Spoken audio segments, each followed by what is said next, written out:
Well, here we are. Hume 310 is over, and you have done good work. And I want to say a few things to you as a way of saying farewell. Now that Hume 310 is over, and before I walk off into the sunset, I want to take a few minutes and celebrate the work you've done these last 5 weeks. Imagine what you have done in 5 weeks. Most, if not all of you, have gone on a pretty remarkable journey of self-exploration and discovery and self-narration. A couple of days ago, I finished reading all of your final reflection essays, and what I read over and over again was heartwarming, sometimes a bit scary because life has not been easy for many of you. But it's also been breathtaking as you narrated what has happened to you these weeks or over your whole lifetime these weeks, telling about the discoveries you've made or been reminded of, the relationships that have been so important to you on your journey, harmful and helpful, harmful and healthy. You've walked through some pretty risky memory territory. And then you've gone ahead and you've outlined where next. You just deserve to celebrate this. You deserve to be congratulated. I wrote a poem. It's not a poem I wrote for you, and I will post it on Moodle Week 5 if you're interested. But I wrote it, and I think it addresses my sense of who you are and where you're going, where you are even. I wrote this for a younger friend, student of mine from the traditional program upon his graduation, but I think it fits you as well. Before I begin, it's titled On the Verge, or Practicing Hospitality and Modeling Curiosity.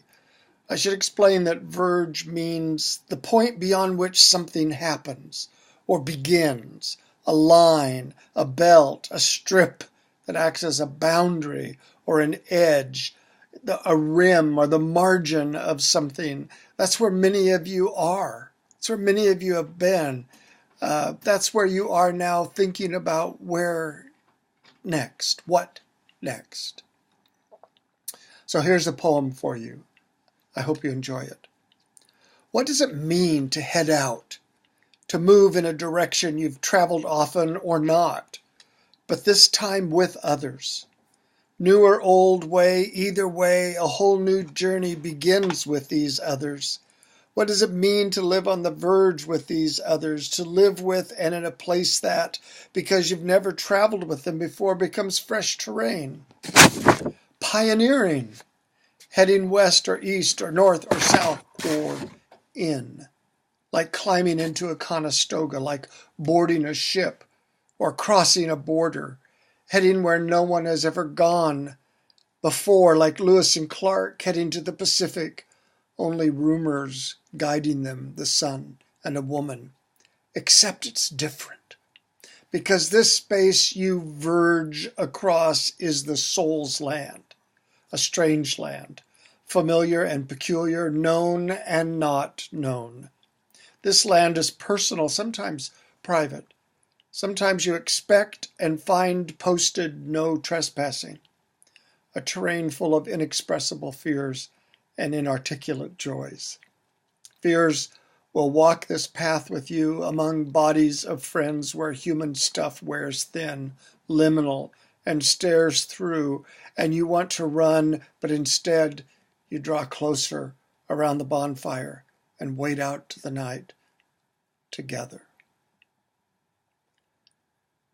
Well, as I read your final reflections, those are the ideas that ran through my brain as I read and listened and thought with you.